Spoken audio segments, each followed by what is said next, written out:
Selamat berjumpa kembali dalam layanan audio Sahabat Seperjalanan. Hari ini adalah Selasa 10 Juni 2025. Tema renungan saat teduh kita dengan judul Kekudusan Tubuh. Firman Tuhan terambil dalam 1 Korintus 6 ayat 12 sampai dengan ke-13. Segala sesuatu halal bagiku, tetapi bukan semuanya berguna. Segala sesuatu halal bagiku, tetapi aku tidak membiarkan diriku diperhamba oleh suatu apapun. Makanan adalah untuk perut dan perut untuk makanan. Tetapi kedua-duanya akan dibinasakan Allah. Tetapi tubuh bukanlah untuk percabulan, melainkan untuk Tuhan, dan Tuhan untuk tubuh. Mari kita berdoa. Bapa yang di dalam surga, kami sudah mendapat pelajaran firman Allah bahwa kekudusan tubuh itu diberikan untuk Tuhan. Di dalam nama Tuhan Yesus kami berdoa. Amin.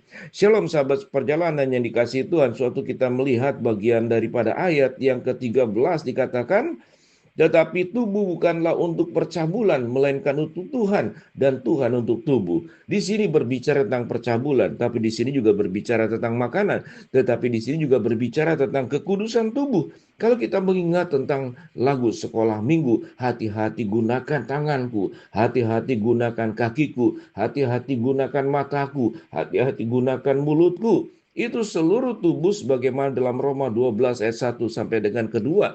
Persembahkanlah tubuhmu sebagai persembahan yang kudus, yang berkenan kepada Allah. Itu adalah ibadahmu yang sejati. Janganlah kamu menjadi serupa dengan dunia ini, tetapi berubahlah oleh pembaharuan budimu, sehingga kamu dapat membedakan manakah kehendak Allah, apa yang baik dan apa yang sempurna. Ini kekudusan tubuh. Tentu di pada bagian pasal 1 Korintus pasal ke-6, ini sangat menekankan tentang masalah tentang percabulan. Artinya menajiskan tubuh untuk hal-hal yang berdosa itu menimbulkan kekudusan tubuh itu menjadi tercemar. Kita tahu dengan jelas sahabat seperjalanan yang dikasihi Tuhan, bagaimana Tuhan sudah memberikan tubuh kita yang diciptakan sebagaimana gambar dan rupa Allah secara kekudusan dan secara kebenaran. Tetapi juga Tuhan sudah memberikan tubuh kita di dalam rancangan yang paling sempurna. Tubuh itu bisa memasukkan apapun ke dalam tubuh kita, tetapi tidak semuanya itu harus dimasukkan.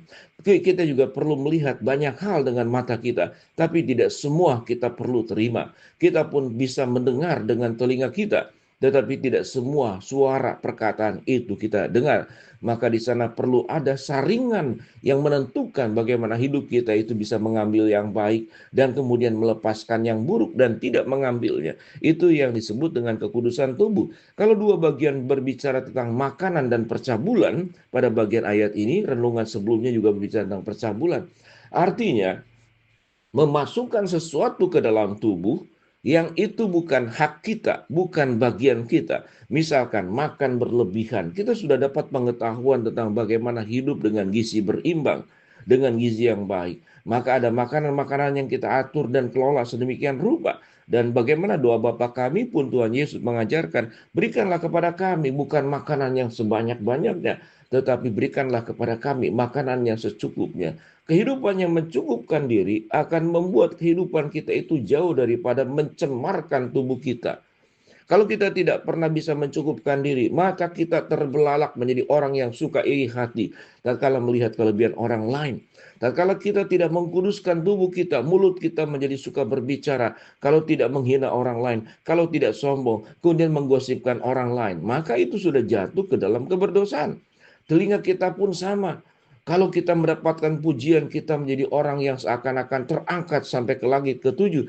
Tapi tatkala ada orang mengoreksi kita, karena memang kita punya kesalahan, kita tidak senang, bahkan kemudian memusuhi orang tersebut. Bukankah ini tindakan kita sedang tidak menjaga kekudusan tubuh kita? Kaki kita juga sama. Kita sangat suka sekali rajin mencari kuliner kemana-mana. Tetapi pada jam-jam ibadah, jam-jam doa di gereja, kita sulit melangkah seakan-akan sepasang kaki kita sudah ada pemberat besi mungkin 10 kilo atau 20 kilo. Tetapi kalau untuk mengejar yang kita suka, pergi ke tempat yang kita suka, seakan-akan kaki kita itu sedemikian ringan, seakan-akan punya sepasang sayap. Kalau bisa lari terbang pun kita akan lakukan. Itulah manusia. Ingat baik-baik kalau Tuhan yang sudah menciptakan dari seluruh anggota tubuh kita, dari ujung rambut sampai ujung kuku kaki, maka siogianya kita perlu menjaga dengan baik, dijauhkan daripada segala perbuatan-perbuatan hanya untuk memuaskan hawa nafsu, hanya untuk memuaskan dosa yang kita inginkan, hanya kemudian hidup semata-mata seakan-akan hidup di dalam dunia itu akan selamanya, dan kita tidak pernah akan mengalami kematian, dan kita tidak pernah akan mengalami penghakiman Allah suatu hari kelak nanti, seakan-akan dunia milik kita. Maka apapun yang kita lakukan semau-maunya kita. Kalau Tuhan Yesus sudah mengorbankan diri, kalau dirinya adalah Allah, dia bisa melakukan apapun sekehendak dirinya. Tetapi yang menarik, Allah yang punya kemampuan kemahakuasaan yang sedemikian sempurna, justru mengendalikan diri dalam rangka mencintai, memberkati, menyelamatkan kita, melepaskan kita daripada kuasa maut dan kematian kekal. Itu yang Yesus tempuh. Lalu apa yang kita tempuh setelah kita mendapatkan seluruh berkat-berkat yang terbaik dari Allah?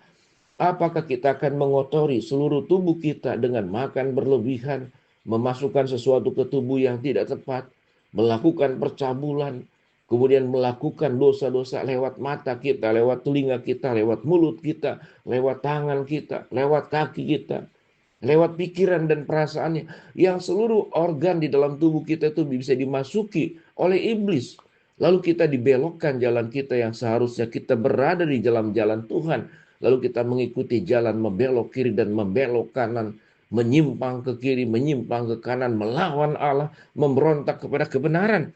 Ingatlah suatu hari kelak nanti yang firman Tuhan katakan seperti pada pembahasan sahabat perjalanan sebelumnya.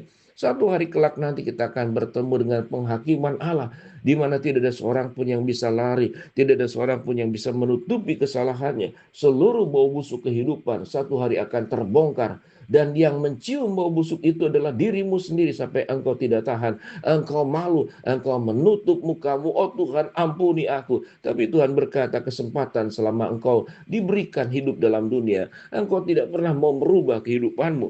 Tetapi setelah engkau bertemu dengan aku dan engkau akan diperhadapkan kepada penghakiman, barulah engkau mengakui dosa. Apa yang Tuhan katakan? Sudah terlambat, karena pertobatan itu harus dilakukan selama kita hidup di dalam dunia ini. Bukan setelah mati. Setelah mati itu hanya akan berhadapan dengan yang namanya itu penghakiman. Sahabat seperjalanan, mari kita syukuri anugerah Tuhan, khususnya tubuh kita. Mari kita gunakan dengan baik seluruh tubuh kita. Persembahkan tubuh kita sebagai persembahan yang hidup dan yang berkenan kepada Allah. Karena suatu hari kelak nanti, kalau kita menjaga pikiran kita bersih, hati kita bersih, mulut kita bersih, mata kita bersih, telinga kita punya saringan, tangan kita bersih, kaki kita bersih, maka Tuhan dimuliakan lewat hidup kita masing-masing.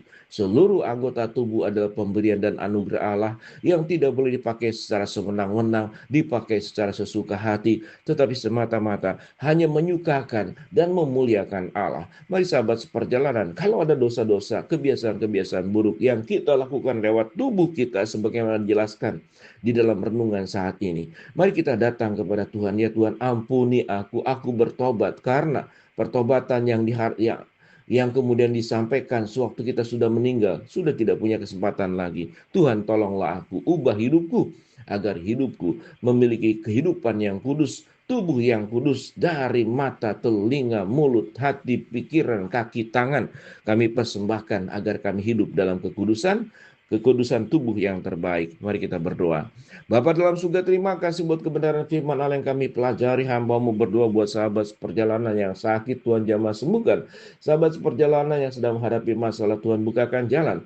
Sahabat seperjalanan yang sedang berdoa mengharapkan sesuatu, Tuhan kabulkan sesuai dengan waktu rencana Tuhan yang terbaik. Dalam nama Tuhan Yesus kami berdoa. Amin. Shalom sahabat seperjalanan, Tuhan memberkati kita semua.